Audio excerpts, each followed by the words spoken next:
그 다음 주 방송하면서 이제 소아정신과 선생님께 여쭤봤어요. 그게 제 자녀 교육의 축이 됐을 거예요. 선생님께서 왜 정답을 원하세요? 정답은 없고 아이에 따른 해답이 있습니다.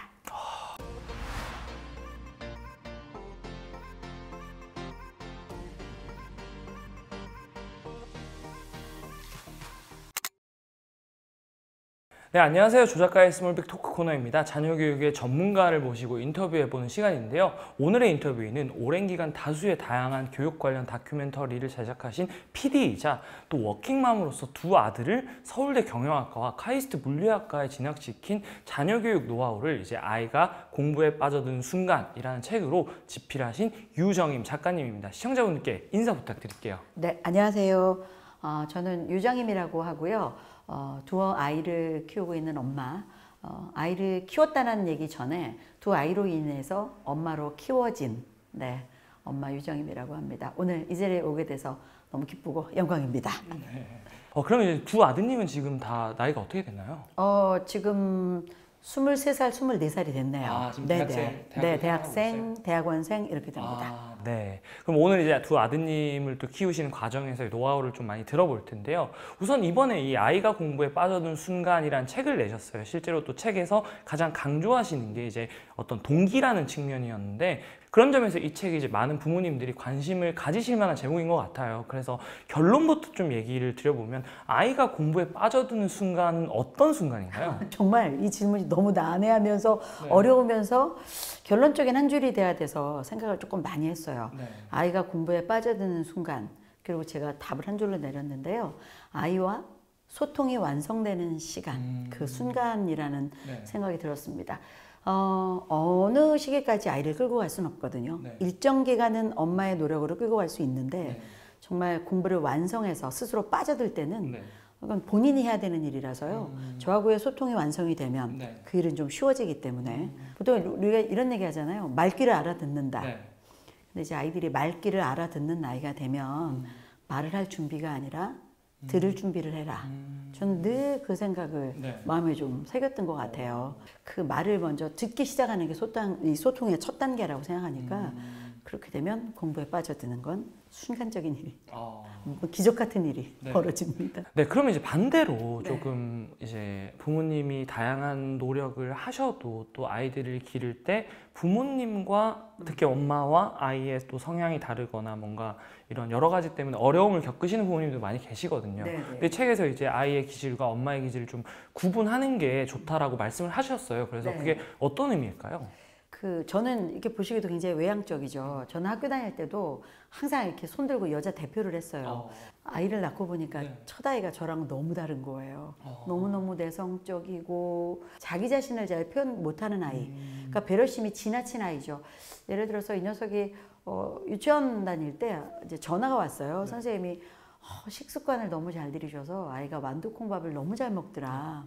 근데 저희 아이가 콩밥을 못 먹거든요. 그래서 제가 유치원에서 왔는데 물어봤어요. 콩밥을 왜 잘 먹었어? 했더니 엄마가 좋은 친구는 친구들이 싫어하는 일을 해주는 거라고 해서 아이들이 콩밥 싫다고 울어서 다 나에게 줘 했더니 식판에 다 갖다 쏟아놨대요.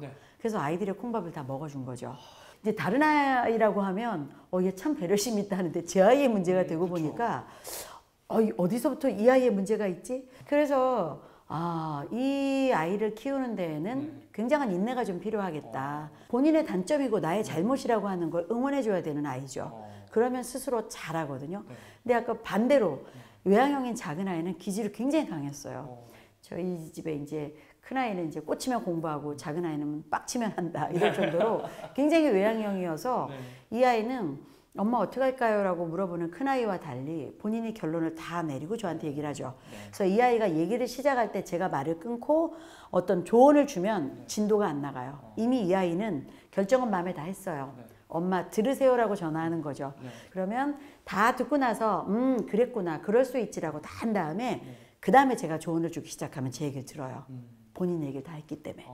그래서 아이마다 조금 다른 쪽으로 이야기를 해야 된다 라는 생각을 했고 아는 엄마하고 커피를 마시다가 전화가 왔어요. 근데 그 엄마가 전화에다 막 화를 내면서 5학년이나 돼서 전화를 탁 끊더라고요. 그래서 제가 왜? 그랬더니 5학년이 된 아이가 학교 첫날 교과서를 다 집에 두고 간 거예요. 그러니까 이 녀석이 막 빨리 교과서 갖다 달라고 전화를 했고 집이 코앞이었어요. 근데 엄마가 거절하면서 5학년이나 돼서 네 물건을 못 챙기면 그건 너에게 문제가 있어라고 전화를 끄는 거죠. 그래서 제가 일단 가져다 주지 그랬어 했더니 그런 식으로 아이를 키우면 아이가 독립하지 못한다. 그 얘기를 듣고 제가 굉장히 고민을 많이 하고 가슴에 의문으로 담아놨어요. 그래서 그 다음 주 방송하면서 이제 소아정신과 선생님께 여쭤봤어요. 그게 제 자녀 교육의 축이 됐을 거예요. 선생님께서 왜 정답을 원하세요? 정답은 없고 아이에 따른 해답이 있습니다. 그 해답은 아이마다 다르죠. 그 아이가 굉장히 내성적인 아이라면 가져다 주는 것이 정답입니다. 첫날 당한 망신이나 이런 게 트라우마로 남아서 그 아이는 학교 생활이 어려울 수도 있어요. 그런데 그렇게 생각이 깊은 아이들은 집에 왔을 때 엄마가 손잡고 안 가져가니 불편하지 라고 말했을 때 스스로 깨우친다는 거예요. 근데 외향적인 아이들은 뒷자리 아이 걸 내 자리에 갖다 놓거나 옆반에 가서 어떻게 빌려와서라도 순간에 모면한다는 거예요. 그런 아이는 가져다 주지 않는 게 정답인데 와, 안 가져가니 이렇게 불편해? 스스로 챙기게 된다는 거죠. 선생님이 아이마다 다르게 응수하기라고 제가 말한 것처럼 그런 해답을 찾아야지 우리 보통 옆집 아이의 정답을 내 아이에게 끌어와서 학원을 보내거나 자, 이게 이제 불행의 시작이라고 저한테 말씀하셨는데 그래서 제가 혼자 키운 게 아니라 이런 분들의 정말 많은 멘토링이 저에게 큰 도움이 됐던 거죠. 이제 방금 많은 분들께 도움을 받았다라고 얘기하셨는데 실제로 이제 그 여러 가지 이제 뭐 다큐멘터리 만드셨는데 특히 교육 쪽도 다큐멘터리 방송을 많이 만드셨다고 하셨어요. 특히 그 중에서도 1년간 이제 50명이 넘는 영재 엄마들을 만났다고 하셨는데 좀 이들의 공통점이 있다고 하셨어요. 그래서 뭐 이 공통점이 뭐 뭘지 반대로 또 이들을 인터뷰하면서 또 많이 말씀해 주셨지만 이 영재 어머님들로부터 배운 점 혹시 어떤 게 있을까요? 제가 그것 때문에 사실 이 책 쓴 거거든요. 거기도 보면 표지에 초긍정, 긍정도 아니고 초긍정이란 단어가 있는데 정말 초긍정의 인내심을 가지고 계세요. 그럼 생각해 보세요. 이 초긍정의 인내심은 아이가 갖고 있는 게 아니에요. 내가 갖고 있어야 되잖아요. 그쵸. 그래서 아이를 키우는 건 엄마가 키워지는 거고 내가 초긍정의 인내심으로 그 아이가 커지는 거죠. 그럼 아이를 닥달할 게 아니라 나를 닥달해야 되는 거죠. 그래서 그 한 친구가 한국에서 거의 꼴찌를 도맡아 하던 친구가 집이 굉장히 어려웠는데 어떻게 아버지가 일자리를 얻어서 영국을 간 친구가 있었어요. 근데 이 친구가 책을 냈는데 제가 취재를 했거든요. 영국 가서는 부모님께 너무 미안하니까 공부를 좀 해볼까? 그래서 마지막으로 한국에서 공부를 열심히 했는데 매일 50점 받던 수학을 70점을 받았다는 거예요. 이 친구로서 20점이 올랐죠. 선생님이 들어오셔서 자, 오늘은 틀린 개수대로 맞는다. 근데 이 친구는 내가 50점에서 70점이 올라갔는데 100점이 안 됐다고 내가 맞아야 돼? 어쨌든 맞았죠. 근데 이 친구가 영국에 가서 첫 시험을 봤는데 다 틀리고 영어를 하나 맞았대요. 공부를 못하던 친구니까. 근데 선생님이 들어오셔서 이렇게 세우시더니 한국에서 온 지 일주일도 안 된 친구가 영어를 한 문제를 맞췄어. 박수. 그때 이 친구가 너무 놀랐다는 거죠. 그래서 공부를 열심히 했는데 사실 주변에 보니까 영국에 정말 유명한 대학 캠브리지가 있잖아요. 너무 가고 싶었대요. 근데 그렇게 잠깐 공부한다고 갈 수 있는 학교는 아니었겠죠. 그래서 너무 열심히 공부를 하고 떨어진 거예요. 근데 이제 이 친구의 운명이 그때 바뀝니다. 떨어져서 방에서 막 울고 있는데 그 어머님이 들어오셔서 의자를 제가 그때 배운 거예요. 의자를 끌고 와서 눈을 맞추고 대화를 시작했답니다. 엄마가 이렇게 얘기하셨대요. 딸 왜 울고 있어? 엄마는 내가 그렇게 원하던 대학에 떨어져서 이렇게 울고 있는데 몰라서 물어라고 하니까 그때 엄마가 주신 얘기가 내 인생을 바꿨다라고 얘기해요. 엄마가 이렇게 물으셨다는 거죠. 너의 꿈이 뭐였지? 나는 캠브리지 뭐 무슨 과를 가서 가난한 사람을 돕는 그런 일을 하고 싶었어. 근데 그 길을 잃었어. 그랬더니 어머님이 가난한 사람을 돕는 길에는 케임브리지를 가지 않고 무수한 대학을 다른 대학을 가서 가난한 사람도 도울 수 있고 굳이 그 과를 가지 않고도 가난한 사람을 도울 수 있는데 너는 단지 케임브리지의 그 과를 거쳐서 가난한 사람을 돕는 단 한 가지의 길을 잃었을 뿐이야. 가난한 사람을 돕는 길은 수천 수만의 길이 있지. 그 얘기가 정말 섬광처럼 스쳐 지나갔고 다시 일어섰고 그 다음에 캠브리지에 입학을 했습니다. 그 어머님도 얼마나 무한한 인내로 그 얘기를 꺼내셨겠습니까? 엄마가 교육하는 거죠. 엄마가 새로 보고. 아이는 원래 그 자리에 그냥 있는 객체예요. 나로 인해 영향받고 나로 인해 커지고 나로 인해 성장하잖아요. 어떤 이야기를 주는 거에 따라 어떤 밥을 주느냐에 따라. 그래서 그 초긍정의 엄마들이 갖고 있는 기운이 이게 사람을 키우는구나 라고 제가 그때 절실히 느꼈던 거죠. 그래서 그걸 이제 마음에 딱 저장을 하고 있었어요. 어머니들처럼 나도 초긍정으로 아이들에게 응수해 줘야겠다. 네. 제가 또 닦고 있습니다. 네. 대박이네요, 진짜. 제가 이런 대박이네요. 이런 있는 그대로의 피드백 잘 안 하는데 진짜 대박이네요, 진짜. 왜 그런 자녀들이 그런 부모님들 밑에서 나올 수밖에 없는지가 너무 명확하고 심플하게 이해됐어요. 지금 말씀하신 그건 특별한 사람이 할 수 있는 게 아니에요. 우리 보통 그냥 머리가 좋았어요. 부모가 좋은 대학 나왔어요. 아니 초긍정 마인드 갔는데 대학이 무슨 상관입니까? 그래서 제가 정성의 과학이라고 쓴 것도 그렇게 정성 들이면 과학의 일정 법칙처럼 아이가 성장할 수 있다는 거죠. 네, 그럼 이제 아드님들은 어릴 때부터 공부를 잘 했나요? 아니면 어땠나요? 어릴 때부터 공부를 잘하는 애가 어디 있습니까? 글자를 알고 태어나는 것도 아닌데요. 그러니까 그 보통 공부를 잘 하는 것은 공부를 잘 하고 싶은 환경에 놓여 있나를 보는 게 좀 맞는 것 같아요. 그러면서 아이들이 아까 특성에 맞춘 것처럼 뭔가를 해야 될 때 아이마다의 양을 조절을 해줬어요. 방학이 되면 제가 출근하면서 아침에 출근하니까 노트 3권을 준비해서 각자 한 권씩 노트를 갖고 오늘 해야 될 일을 같이 기록해요. 엄마 오늘 가서 몇 시에 미팅하고 누굴 만나고 프로그램을 만들어. 그럼 큰아이는 저는 그럼 학습지 2장 하고 그리고 뭘 게임을 하고 과학 실험을 할게요. 작은 아이는 나 만화책 하나 읽고 뭐 할게요라고 정리를 해요. 근데 생각해 보세요. 나의 특성이 학습지를 2장밖에 못하는 아이에게 5장을 매일 주면 얘는 매일 밀려서 매일 좌절하고 매일 실패하는 아이예요. 근데 2장밖에 안 되는 아이 매일 2장을 주면 얘는 일주일이 지나면 나는 매일 성취하고 늘 잘해서 일주일이 지나면 2장을 더 할 수 있는 아이가 되는 거예요. 그래서 그 아이의 총량을 분석한 다음에 본인이 하겠다는 양을 그대로 두고 일주일이 지나면 와 잘했네 하고 한 장씩 늘려줘요. 너 이 정도도 했으면 이만큼도 할 수 있을 거야. 그럼 아이들이란 칭찬해 주는데 못해요 하지 않아요. 해볼까? 라고 생각하거든요. 그러니까 그런 형식으로 환경을 만들어 주는 거죠. 그러다 보면 아이들하고 소통을 하게 돼요. 그래서 그 답이 더 맞는 거지 어릴 때부터 공부를 아이가 잘할 수는 없습니다. 잘할 수 있는 환경을 우리가 제공해 주면 성취할 수 있다. 예, 전 그렇게 생각했어요. 정말 정답인 것 같습니다. 결국은 이제 마음이 움직여야지 뭔가를 시작할 수 있는 거고 그 마음을 움직일 수 있는 환경을 조성할 수 있는 게 바로 부모님이 해줄 수 있는 일이니까요. 그러면 이제 좀 자녀 교육에 대한 얘기를 조금 더 해봐야 될 것 같은데 우선 이 아이를 키우시면서 좀 작가님이 가지셨던 양육, 자녀 교육의 원칙이나 철학이 있으셨다면 좀 어떤 게 있었을까요? 저는 그 나눔의 배려라는 것을 굉장히 강조했어요. 왜냐하면 지식도 나누고 성공하게 되면 성공도 나누고 혼자 자란 게 아니라 주변에서 많이 키워주시니까 그래서 그 배려심이 있어야 돼. 이러면 아이들은 배려가 뭔지 모르거든요. 생활 속에서 배려를 가르친 거죠. 예를 들어서 저희 집에 뭐 치킨이나 짜장면집 아저씨들이 이렇게 배달해 주러 오시잖아요. 그럼 아이들에게 친구 집에 놀러 갔는데 아파트 문이 닫히고 친구가 안녕 하고 문 걸쇠를 탁 걸었어. 기분이 어때? 기분이 나빠요.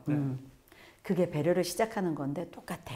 우리 집에 오신 짜장면 배달 아저씨가 음식을 놓고 가시는데 네가 걸쇠를 탁 걸면 문 닫고 나가시면서 내 직업은 뭐지? 라는 슬픔을 느끼실 거야. 그래서 그 소리가 사라질 때까지 기다렸다가 문고리를 걸어. 그게 배려야. 그래서 어느 날 제가 보니까 애들이 초등학교 다닐 때 안 들어와요. 치킨은 들어왔는데 보면 길을 이렇게 대고 있다가 쉿! 아직 안 가셨어요. 저 1층 살았거든요. 생활 속에서 이제 그런 걸 엄청나게 강요했어요. 그래서 큰아이가 이제 카이스트에 입학했을 때 제가 이제 너는 엄마의 아들이 아니야. 국가에서 이렇게 장학금을 주면 너에게 주는 그냥 세상에 공짜는 없을 테니 이유가 있겠지. 내가 공부 잘해서 받았잖아요가 아니라 공부 잘하는 아이들은 이 땅에 정말 많은데 그러면 네가 뭘 해야 될까? 그래서 너는 이제 국가의 아들일 수도 있는 거야. 그러니 받은 만큼 누군가에게 줄 준비를 해야 돼. 왜냐하면 우리 정말 많은 의대를 꿈꾸고 많은 좋은 직업을 꿈꾸잖아요. 좋은 학교 꿈꾸죠. 근데 우리가 나쁜 짓 하는 사람들의 명단을 보면 좋은 학교 무지하게 많습니다. 그래서 저는 가지고 있는 능력을 좀 사회하고 공유하는 것을 어려서부터 좀 강조를 해야 된다고 생각했어요. 사실 또 한편으로는 애들마다 이게 또 어떤 부모님이 가르친다고 해서 다 이렇게 접수가 되는 게 아니잖아요. 근데 혹시 뭐 그런 부분에서 어려움은 없으셨나요? 방금 얘기하셨던 것들이? 제 배로 나온 아이들이 어떻게 이렇게 다르지? 아이들은 모두 다른 기질을 가지고 있으니까 아이마다 다르게 응수한다가 제 육아의 기본 원칙이었거든요. 그래서 저희 어렸을 때 과자를 이렇게 3개를 주면 큰아이는 1개씩 먹어요. 그래서 제가 하나 더 먹어 하면 이거 다 먹고요. 작은 아이는 3개를 주면 입에 하나 넣고요. 양손에 쥐고요. 돌아 앉아 먹어요. 안 뺏기겠다는 일종의 각오.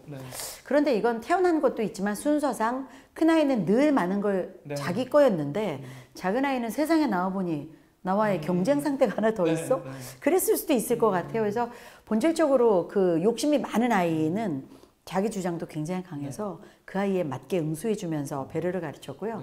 큰 아이는 워낙 배려를 많이 했기 때문에 오히려 그 아이는 제가 좀 너무 배려해서 다른 응원을 좀 다른 쪽으로 아이의 개성을 좀 응원해주는 느낌이었어요. 아이들마다 타고난 성향도 다르고 환경도 다르기 때문에 사실 뭐 첫 아이를 길렀던 방식이 둘째한테 그대로 적용되기 어렵기 때문에 정말로 아이들마다의 개성을 좀 고려하시고 그 부분에 맞춰서 부모님이 어떻게 보면 양육을 하셔야 된다라는 게 되게 중요한 것 같습니다. 많은 분들이 사실은 뭐 다양한 것들이 있지만 그 중에서도 공부라는 것에도 많이 관심을 가지시잖아요. 근데 이제 책에서 아이들이 공부를 잘하는데 뭐 다른 게 아니라 스킨십이 중요한 영향을 끼쳤다고 말씀을 하셔가지고 이게 어떤 의미일까요? 보통 이제 제가 아까 소통 말씀드렸잖아요. 이 스킨십이라는 것이 이제 아주 어렸을 때 신생아 때는 아이들의 뇌 발달에도 굉장히 큰 영향을 미친다고 해서 저희가 아이들한테 뭐 까꿍을 할 때 그냥 까꿍하는 것과 팔다리 만져주면서 까꿍하는 건 굉장히 다른 그 반응을 보인다고 하거든요. 근데 저희 아이들이 연년생 두 아이가 사이가 굉장히 좋아요. 작은 아이가 형을 만나면 항상 형 무릎에 앉고 가족이 만나면 포옹하는 일을 그냥 습관처럼 하거든요. 근데 작은 아이가 어제도 이제 그 얘기를 하더라고요. 엄마, 내 친구들은 엄마하고 손 잡는 일이 이상하대. 제가 엄마하고 왜 손을 못 잡아? 그러니까 라고 얘기를 해서 가만히 이제 뒤로 돌아가 봤어요.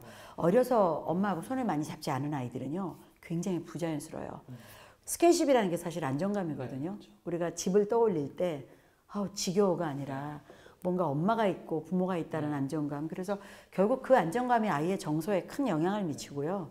정서가 안정된 아이들이 공부할 수 있는 환경이 당연히 될 수밖에 없겠죠. 그래서 저는 그게 아이들하고 소통하는데 굉장히 중요한 통로가 됐던 것 같아요. 그래서 제가 처음에 말씀드린 소통의 중요성하고 이 스킨십은 굉장히 많이 이렇게 좀 맞닿아 있는 부분이 좀 있습니다. 네, 그러면 이제 책을 보니까 또 아이들이 어릴 때부터 이제 깨알 기록장이라는 걸 쓰셨다고 하던데 사실 저도 이제 이런 비슷한 에피소드를 유튜브에서 한번 얘기 드린 적이 있어서 네, 되게 부모님의 기록이라는 게 되게 중요하다고 생각하는데 이제 작가님이 말씀하시는 깨알 기록장이 뭔지 또 왜 쓰시겠는지 좀 궁금합니다.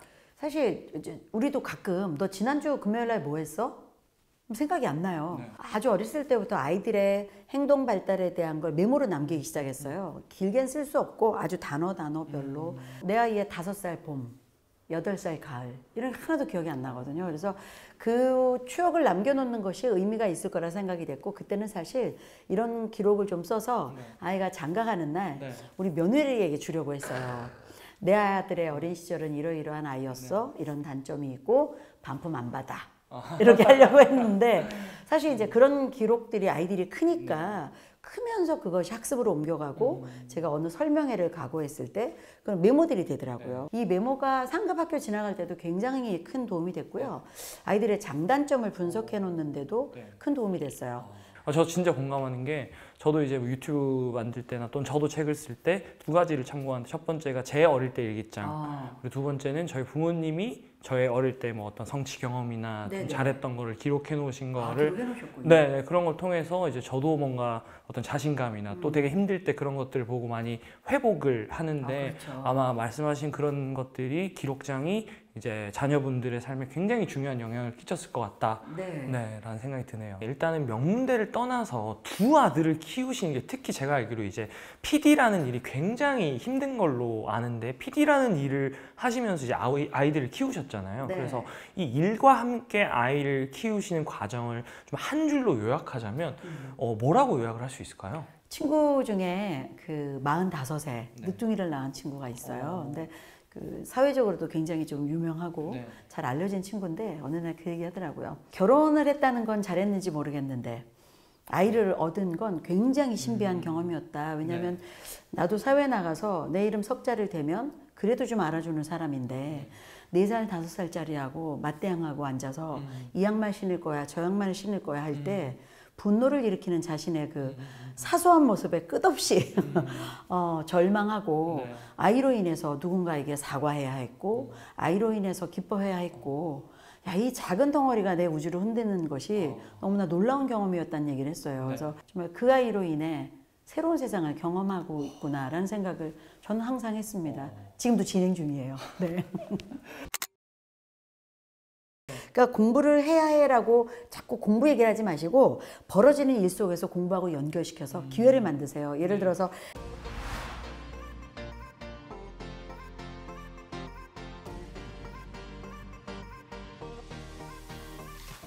그럼 이제 저희 채널이 뭐 초등 부모님도 많으시지만 또 중고등 자녀를 네네. 두신 부모님들 많으시기 때문에 이제 좀 그걸 나눠가지고 초등, 중등, 고등 때 각각 좀 가장 중요한 것을 하나씩 꼽아주신다면 어떤 게 있을까요? 좀 이렇게 넓은 그림으로 제가 말씀드리면 저는 초등 때는 아이하고 데이트하셔야 된다고 생각해요. 인생의 가장 최고의 애인이 되셔야 돼요. 연인처럼 친해져라. 중등에 오면 사춘기 오기 때문에 쉽지 않습니다. 그래서 초등 때는 그 아까 말씀드린 소통이 완성이 돼야 되는 거죠. 이 세상에 가장 믿을 사람은 우리 엄마 아빠다 라는 것에 대한 것들. 그래서 어떤 믿음하고 선택에 있어서도 부모에게 줄 수 있는 한 번은 이런 일이 있었어요. 초등에 저희 큰아이가 무슨 경시대회를 나갔는데 제가 이제 그 학원 앞에서 이렇게 이제 시험장 앞에서 기다리는데 같이 온 엄마가 아이들 시험장 들어갔으니까 집에 가자고 그러셔서 아니 안 데리고 가요 했더니 첫 아이죠? 저한테 이러시는 거예요. 그래서 네. 그냥 가. 우리 아이는 셋째인데 10,000원 줬으니까 둘이 지하철 타고 올 거래요. 너무 불안한 거예요. 저는 한 번도 혼자 지하철을 타고 오게 해본 적이 없었거든요. 그래서 몇 학년 때죠? 그게? 그때가 초등학교 3학년이었던 것 같아요. 10살쯤. 그래서 이분의 손에 끌려서 그냥 가면서도 마음은 편치 않았어요. 있어야 되는 거 아닌가? 근데 와서 집 앞에서 둘이 커피를 한 잔 마시고 있는데 한 2-3시간 지나서 카페 문이 열리면서 아이가 소리를 지르며 들어와요. 엄마, 드디어 내가 해냈어요. 엄마가 제가 잘 찾아올 걸 믿으신 거죠? 라고 하더니 지하철을 탔는데 잘못 타서 거꾸로 갔대요. 근데 다시 말씀드리니까 이를 갈아서 이쪽으로 다시 건너왔대요. 와, 내가 해냈어요. 그리고 환호 지르는 걸 보고 제가 그때 깜짝 놀랐어요. 아, 내가 기회를 안 줬었구나. 스스로 해내는 것을 이렇게 그것은 내가 믿어줬으니까 되죠. 너 어떻게 찾아와? 못 믿어. 라고 했으면 불안했을 텐데 그때 처음으로 서로의 신뢰관계를 쌓는 소통이 이런 거구나라는 생각을 했던 에피소드였어요. 그래서 초등 때 이런 경험을 많이 해주시는 게 좋아요. 중등 때는 사춘기의 눈치를 정말 보셔야 돼요. 지시가 아닌 물어보기를 이제 실천했어요. 사춘기에 지시를 하면 반사가 돼서 돌아옵니다. 아이는 엄마란 존재가 무조건 싫기 때문에 이유 없어요. 엄마가 하는 얘기는 그냥 싫은 거예요. 왜? 엄마가 했기 때문에. 그 어느 날 너무 추워서 제가 엄마가 데려다 줄게 출근길에 했더니 아니요. 그땐 또 마마보이 애들 되게 싫어하잖아요. 걸어갈 거예요. 그래서 제가 너무 추워서 그래. 그랬더니 한참 있다. 그러면 학교 정문 100m 전에 세워주세요. 약속을 했어요. 그리고 제가 차를 태워서 가다가 100m 전부터 브레이크를 밟긴 밟았어요. 찍 하고 밟으니까 차는 교문 앞에 섰죠. 저희 아이가 막 분노가 인 거예요. 굉장히 내성적인 아이인데 차문을 탁 열고 내리면서 이런 식이시면 곤란하죠 하고 문을 탁 닫는데 너무 쇼크였어요. 한 번도 그러는 아이가 아니었는데 올 사춘기가 가면서 제가 막 우리 아이를 욕했죠, 속으로. 지 죽을까 봐 그런 건데 이런 나쁜 그러고 가다 제가 깨달음이 온 것이 내가 약속을 지키지 않았구나. 그게 그때 깨달아진 거예요. 너를 고려했고 추워서라는 건 제 변명이고요. 아이하고 약속한 게 우선이 돼야 되잖아요. 그래서 저녁에 집에 와서 사과했어요. 이제 뒷수습이 엄청 중요하거든요. 엄마가 생각 못했어. 정말 잘못했어. 너하고 약속했는데. 그랬더니 아이가 고개를 끄덕끄덕 하더라고요. 하나하나의 사례를 아이하고 함께 넘기기 위해서 그때는 지시가 아니라 물어보고 그 아이의 뜻을 들어주려고 하는 게 굉장히 필요하다고 생각했고요. 고등은 스스로 전투해야 됩니다. 초중에 이게 잘 돼 있으면 고등에 가서 엄마가 뭘 하셔야 될 수 있는 거 없습니다. 아무리 좋은 학원을 알아줘도요. 고등에 가서 승부를 본다는 거 참 쉽지 않고 자기가 하지 않으면 엄마가 해줄 수 있는 건 저는 고등에는 없다고 봐요. 단 공부하세요. 작은 아이가 고등학교 딱 입학하고 제가 한 첫 번째 일은 도서관에 가서 수시 입학에 관한 책을 5권을 빌렸어요. 공부를 하기 시작한 거예요. 근데 참 희한하게 많은 분들이 학원에 가면 학원이 해결해 줄 것 같지만 전혀 모르는 상태로 학원 설명회 가면요. 듣다가 아 그래서 여길 보내야 되는구나. 결론이 그거밖에 안 나와요. 근데 제가 5권의 책을 읽고 학원 설명회 가니까 행간이 보이기 시작하는 거예요. 아, 이 사람들이 다 얘기 안 하고 있구나. 10% 남겨놨네. 제 공부 덕인 거죠. 그리고 공부하고 가서 학원 설명회를 들으면 훨씬 많이 이해되고요. 얻어오는 게 많아요. 그러면 이제 좀 그 명문대를 보내는 어머님들을 저도 이제 많이 만나서 얘기를 나눠보면 뭐 초등 중학년 또는 고학년 때부터 어쨌든 이 공부의 습관을 좀 잡아주셨다고 말씀들을 많이 하시던데 좀 작가님은 어떠셨는지, 만약에 좀 하셨다면 어떤 습관을 좀 제일 강조하셨었는지. 제가 이제 저는 몰랐는데 아이가 나중에 얘기하더라고요. 너 공부할 때 힘들 때 어떻게 버텼어? 라고 얘기했더니 이제 그 습관을 잡은 아주 좋은 거 하나가 저희 집에는 항상 이렇게 레귤러하게 페인데이라는 게 있었어요. 페인 하면 아무것도 안 하는 정말 페인이 되는 거잖아요. 그래서 시험이 딱 있으면 페인데이를 상상했대요. 엄마가 늘 주는 페인데이가 우리를 이기게 했다는 거예요. 그래서 아이들이 정해요. 이번 시험 끝나면 나는 페인데이 3일, 나는 2일, 뭐 4일. 이 페인데이에는 아무 것을 안 해도 됩니다. 예를 들어 엄마 3일 내리 게임할게요. 오케이. 밥 안 먹고 치킨만 시켜 먹을게요. 오케이.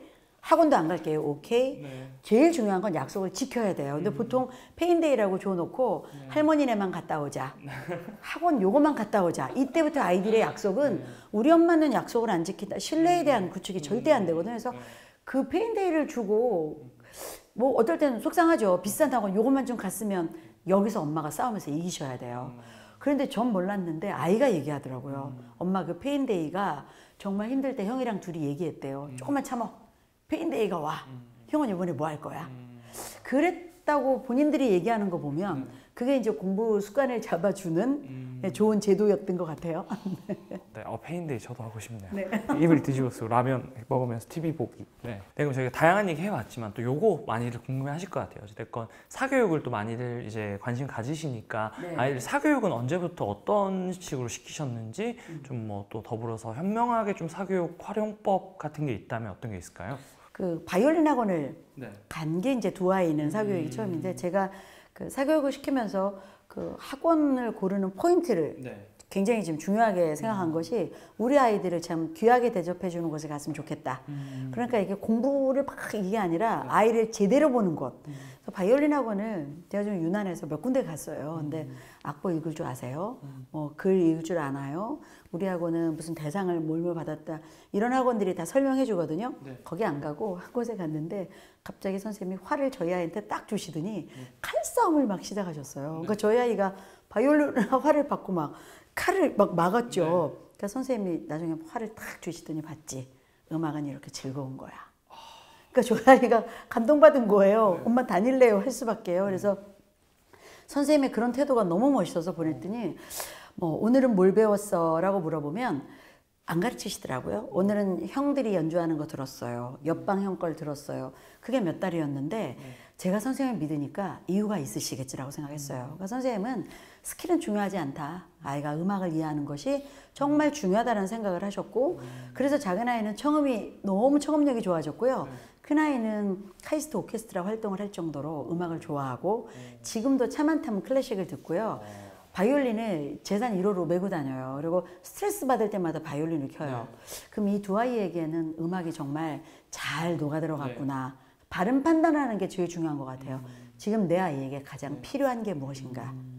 저 아이에게 필요해서 가니까 우리 아이가 따라가자가 아니라 저 아이가 필요한 걸 옆집 아이 때문에 가는 경우도 있잖아요. 그래서 진짜 내 아이에게 필요한 거 그거 보려고 좀 많이 노력했어요. 그러니까 결국은 명확한 목표와 기준이 그렇죠. 이제 결국은 올바른 사교육 활용을 하게 만드는 거네요. 그리고 또 학원에서 제가 딱 하나 포인트 말씀드리면 저는 사교육권 선생님들하고도 적극적으로 교류했어요.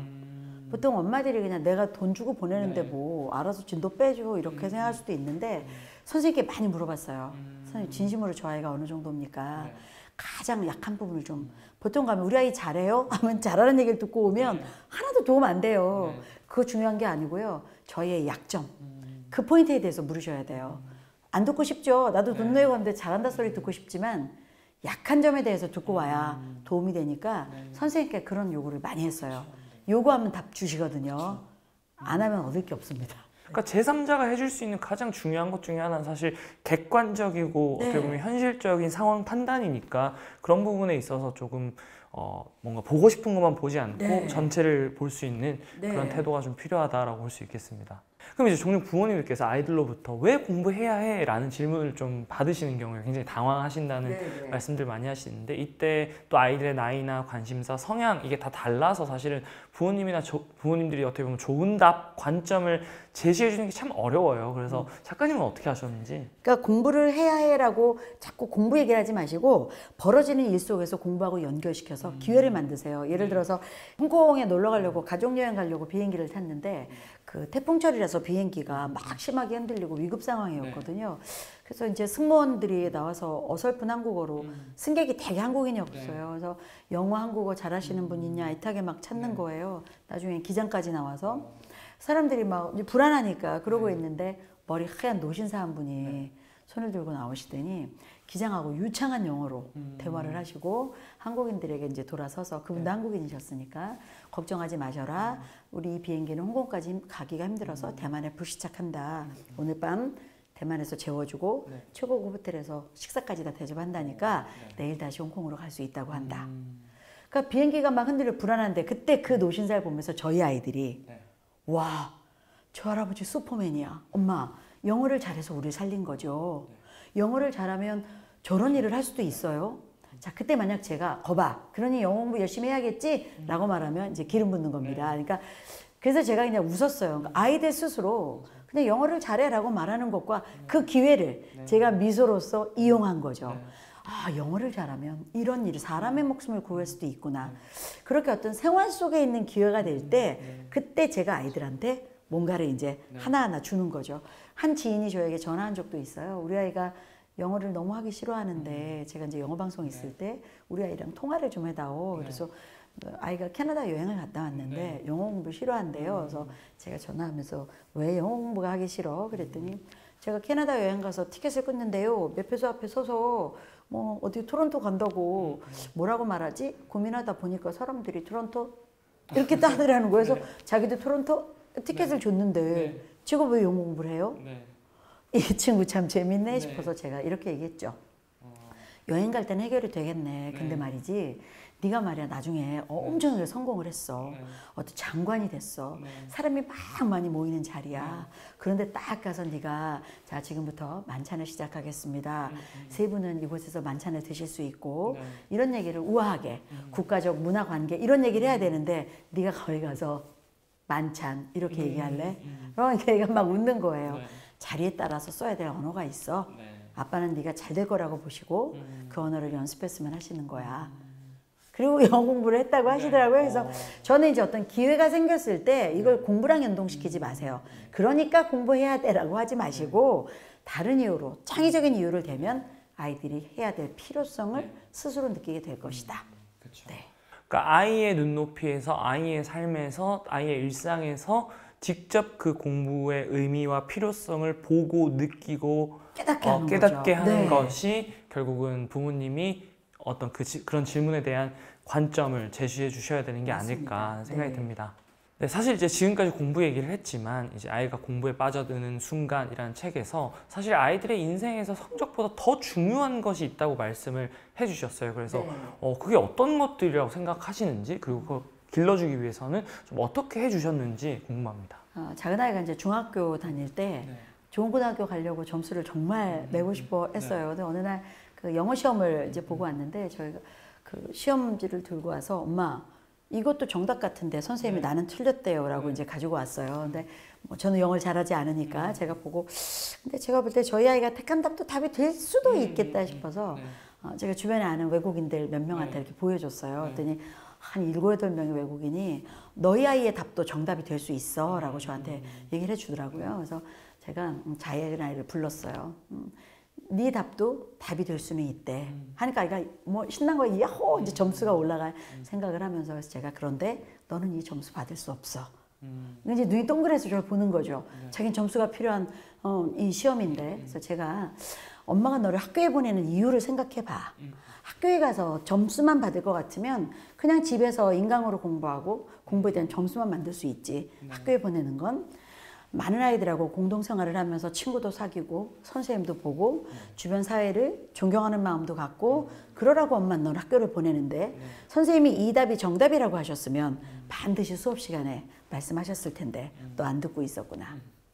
얼굴이 빨개진 거예요. 엄마는 선생님 수업하시는 동안 딴짓하는 게 아니라 수업을 경청하는 것도 학교에 보내는 이유 중에 하나지. 남의 얘기를 듣는 거. 그래서 너는 이 점수 받을 수 없어. 그러니까 아이가 제 얘기에 이제 공감한 거예요. 그래서 고개를 끄덕이면서 제가 이 생각을 했어요. 만약에 이 문제를 제가 들고 학교에 뭐 어떤 제안을 한다거나 뭐 이 얘기를 해서 이것도 맞게 해주세요라고 하면 3점은 올라가겠지만 그때가 5월 첫 중간고사였어요. 만약 그 일이 벌어지면 우리 아이는 1년 내내 선생님을 믿지 않을 것이다. 이거 또 오류 아니야? 라고 생각할 수도 있지 않을까요? 그래서 제가 그냥 아이를 두었더니 참 놀라운 변화가 생겼어요. 이번엔 고등학교에 가서 전화가 왔어요. 기숙사에서. 엄마, 중국어 시험을 봤는데 내가 틀렸는데 선생님이 맞았다고 동그라미를 하셨대요. 그런데 그 동그라미를 받고 정말 많이 고민했대요. 이걸 들고 나가면 선생님이 틀렸다고 하실 텐데 그런데 엄마 중학교 때 영어 시험 봤을 때 엄마가 해준 말씀이 떠올라서 이걸 들고 나갔어요. 그랬더니 선생님이 -3, 5 하면서 점수를 깎으신 거예요. 이제 저한테 전화가 온 거죠. 제가 아유 뭐 중국어는 영어보다 덜 중요한데 그냥 가만히 있지 그랬더니 아이가 붕괴하면서 엄마가 이렇게 키우셨잖아요. 그래서 제가 이랬죠. 아들 잘했어. 그 3점 받으면 너는 네 인생에 항상 나는 비겁한 놈, 비열한 놈 이런 3점의 꼬리표를 달게 될 거고 이래서 너는 정말 정의롭고 학교 생활을 잘하는 아이가 됐잖아. 제가 이제 그렇게 생각한 거예요. 그러니까 가장 중요한 것은 우리가 아이를 교육시키는 이유. 무엇 때문에 어떤 아이를 만들려고 하는 거지? 그 분야에서의 아이들이 정말 어떤 길을 가는 목표와 진로에 대한 생각들을 할 거 아니에요. 그래서 그런 인성, 배려, 좋은 단어로 표장이 되는 게 아니라 그냥 사이사이 가고 있는 그 길에서의 목표를 이루면 안 된다.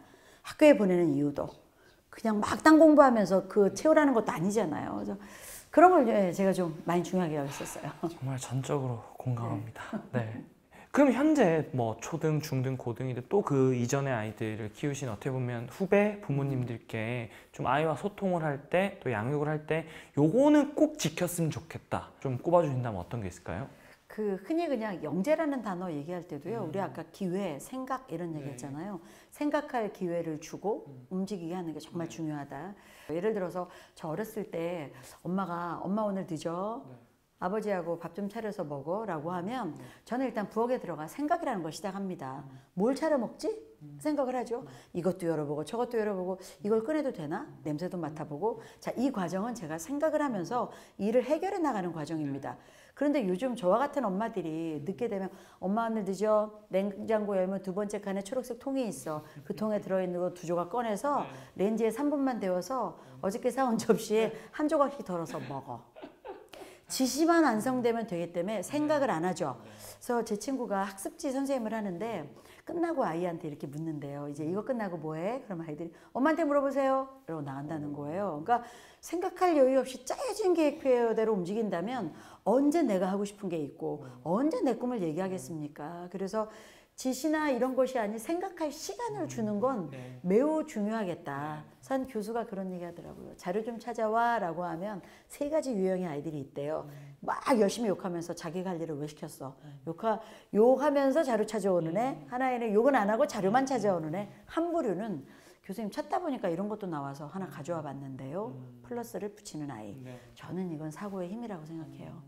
지시가 아닌 사고, 생각하게 만들어줄 기회를 우리가 줄 수 있는 거죠.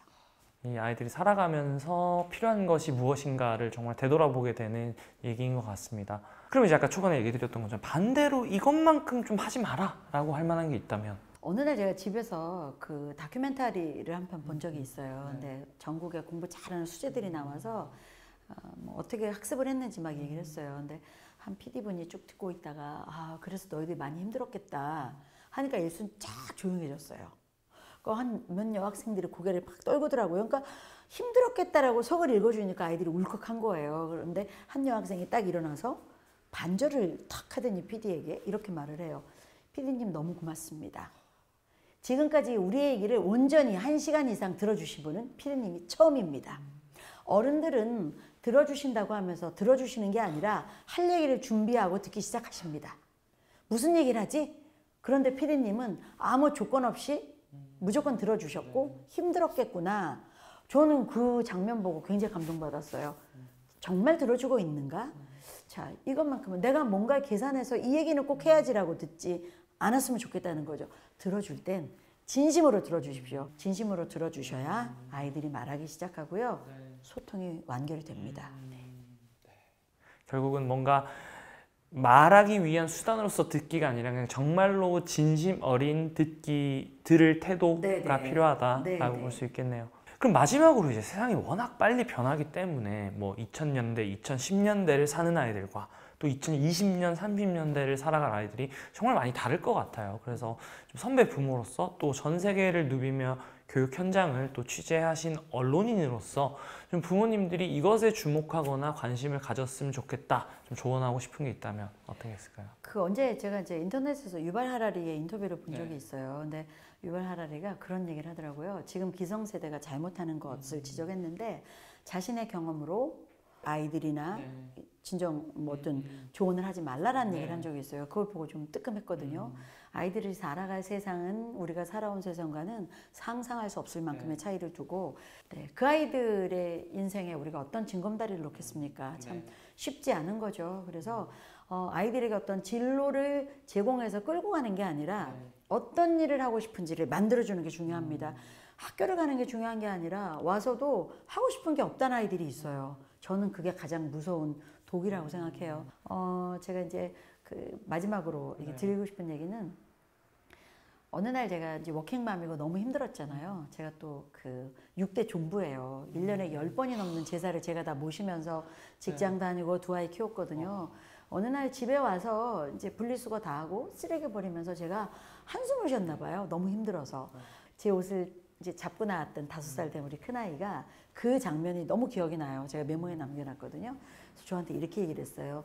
엄마 왜 한숨을 쉬세요? 우리는 지구별을 타고 여행을 하고 있는데요. 그때 제가 막 소름 끼치게 돋은 생각이에요. 지구별 여행. 하늘을 딱 보니까 진짜 지구라는 별을 제가 탔더라고요. 그 여행 중에 만난 아이들은 동행하는 사람들이잖아요. 여행은 우리가 즐겁자고 하는 거 아닌가요? 괴로워도 그 끝은 오게 돼 있으니 주어진 그 여행에서 즐거움을 아이들과 함께 만들 수 있는 그 기적을 여러분들은 만나신 거죠. 저는 그 길이 힘들었지만 매우 재밌었어요.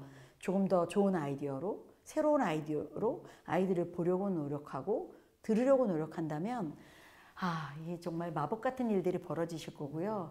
이 힘든 위로, 상처를 위로해주는 그런 지구별 여행이 펼쳐지실 거라고 생각합니다. 정말 오늘 말씀 들으면서 정말 많은 걸 배웠고 어떤 태도와 어떤 마음으로 어떤 철학을 가지고 이 자기의 삶을 대하고 동시에 자녀들의 삶을 대했을 때 어떤 결과가 나오고 단순히 그게 명문대 이런 걸 떠나서 한 사람의 인생을 어떻게 조형해 나갈 수 있는가에 대한 정말 중요한 메시지를 오늘 좀 들었던 것 같고요. 제가 아까 여행이라는 말씀을 하셨는데 사실 아이들이 이제 어떤 부모님의 분신 아바타가 아니라 정말 함께 여행을 가고 함께 어떤 길을 걸어가는 동반자로서 우리 아이들의 삶이 어떠했으면 좋겠는지를 좀 되돌아보시고 또 그 답을 찾으시는데 도움이 되는 인터뷰셨기를 바라겠습니다. 오늘 그 유정임 작가님께서 얘기해 주신 내용들을 또 한번 되새겨 보시면서 아이들과 멋진 여행,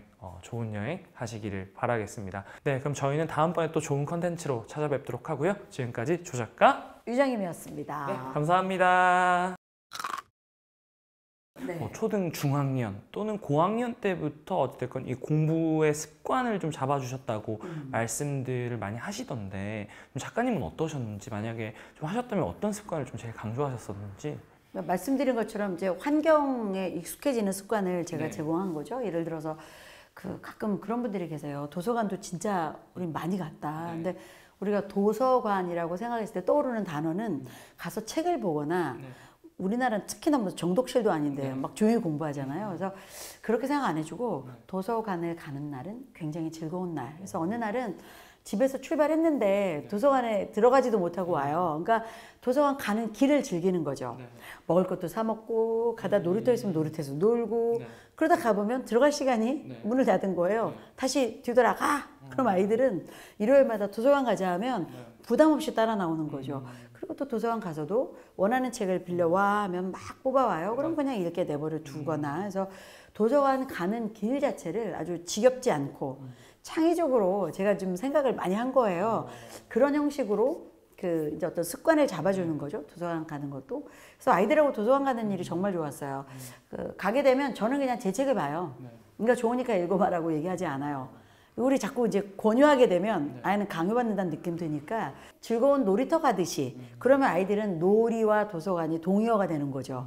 그러면 그게 지겹지 않아서 눈 뜨면 본인들이 엄마 오늘 도서관 안 가요 라고 그렇게 말을 하는 날이 정말 많았어요. 그러면 이제 아드님들이 항상 또 늘 잘한 건 아니었을 것 같아요. 뭐 실패할 때도 있고 어려움을 겪을 때도 있었을 텐데 사실 잘할 때보다 오히려 이럴 때 어려울 때 부모님의 피드백이 훨씬 더 큰 영향력을 가진다고들 말씀을 하시더라고요. 그래서 이럴 때 좀 어려워하거나 또는 실패할 때 또는 뭔가 좌절하고 있을 때 어떻게 이제 대처를 해주셨나요? 초등학교 선생님께서 해주신 말씀이 있으셨는데요. 선생님이 그 얘기 하시더라고요. 그러니까 좌절하고 실패하는 것도 다 이제 온전한 이 아이의 몫이잖아요. 근데 선생님이 나이 50이 넘어서 초등교사를 오래 하면 교탁에 딱 앉아있으면 한 9살, 10살 된 아이들을 보면 쟤는 어떻게 살아가겠다는 게 다 보이신다는 거예요. 그러면서 아이들의 50이 넘은 선생님들이 써주신 생활기록부의 기록을 아이가 6학년쯤 됐을 때 한번 보라 하셨어요. 정확하게 아이를 파악하고 계실 것이다. 그게 보인다는 거죠. 그러시면서 수학 문제를 이렇게 아이들이 막 푸는데 문제 풀어라 하면 열심히 푸는 아이가 있는가 하면 어느 녀석은 문제 안 풀고 서서 이 아이 거 참견하고 저 아이 거 참견하고 계속 돌아다니는 아이가 반드시 있대요. 그럼 엄마들은 이 장면을 보고 수학 문제를 잘 푸는 아이와 못 푸는 아이로 이분법 시키지만 선생님 눈에는 수학 문제를 푸는 아이와 적어도 수학은 못하지만 사회생활은 끝나주게 할 놈으로 보인다는 거죠. 이것이 바로 이거의 단점이 아니라 장점인데 우리는 수학이란 하나의 관점에서 수학을 못하는 아이로 걔를 나락으로 떨어뜨리고 있는 거죠. 이 얘기는 단점을 키워주라는 거예요. 수학을 잘하고 못하고 그 비근한 게 아니라 이 아이가 가진 걸 그대로 보려고 노력하면 정말 이 아이가 가진 강점이 보이거든요. 수학은 조금 못하지만 아이들의 어려움을 도와주려는 이 아이의 어떤 소통 능력. 그래서 그 말씀이 굉장히 가슴에 남았어요. 그래서 좌절하고 실패할 때도 그 아이의 단점을 보면서 이렇게 보완해 주려고 노력하면 그 안에 항상 해답이 있었다는 생각이 들어요. 예. 결국은 뭘 잘한다, 뭘 못한다 라는 관점이 아니라 이 아이로부터 무엇을 끌어낼 수 있을 것인가 라는 질문으로 접근하니까 이제 결국은 그 아이의 강점이 보이는 거네요. 그럼 또 이 책에서 일관성 있는 양육 태도가 아이의 재능을 꽃피운다고 하셨는데 이게 어떤 의미일까요? 사실 이제 우리가 어떤 약속을 지키는 게 오늘은 되는데 내일은 화나서 안 될 때가 있잖아요. 그러니까 그걸 꾸준하게, 저도 사람인데 그걸 꾸준하게 지키는 게 정말 어려웠는데 한번 제가 이제 미국에 잠시 회사 일로 있을 때 아이들을 데려고 이제 미국에 한 1년 살았는데 그때 이제 CNN 방송국 견학을 간 적이 있어요. 저희 작은 아이가 이제 언론, 방송 이런 쪽 일을 하고 싶어 해서 뒤에서 쭉 보다 저 아이가 막 감동을 하면서 와, 엄마 나도 CNN 기자가 될 수 있을까요? 이렇게 물었어요. 그런데 이제 대개 엄마들이 이제 초긍정, 그러니까 다들 당연하지, 될 수 있지. 그 영어 공부를 열심히 하면 이렇게 토를 달게 되거든요. 근데 저는 뭐라고 얘기했냐면, 될 수 있지. 네 자리 하나 찍어. 이렇게 얘기를 했어요. 그러니까 저희 아이가 저를 보면서 그래도 돼요? 이렇게 묻는 거예요. 여기 한국어 알아듣는 사람이 어디 있어? 어느 자리에 앉고 싶어? 그러니까 이렇게 보더니 중앙 모니터링 자리 하나를 탁 찍고 저 자리요. 오케이. 오늘부터 저 자리 네 거야. 마음에다 저 그림을 탁 넣고 가는 거다. 그러면 언제라도 어려울 때 저 자리를 떠올려. 훨씬 쉽게 갈 수 있어. 제가 이 이제 생각을 넣어주는 이제 방법이라고 생각했는데 이것도 긍정으로 지지하는 거잖아요. 그러니까 이런 것이 이제 일관성 있는 양육 태도라는 거죠. 어떨 때는 그래서 이런 공부를 해야 돼가 아니라 항상 일관성이 있게 그렇게 가야 된다는 게 참 어려웠는데 여러분들의 주변에도 좋은 양육 하시는 분들이 많으실 거고 그리고 지금 어머님들도 좋은 양육을 하고 계시죠. 10,000명의 어머님이 있다 그러면 10,000가지의 양육은 다 옳다라고 저는 생각해요. 부모는 항상 아이를 위해서 최선을 다하거든요. 근데 이제 그런 것들을 그 최선을 오늘은 최선을 다했다가 내일은 속상해서 최선을 다 못하거나 이러지 마시고 그걸 지키는 거 저도 어려웠습니다. 우리가 좀 해봐야 되는 부분인 거죠.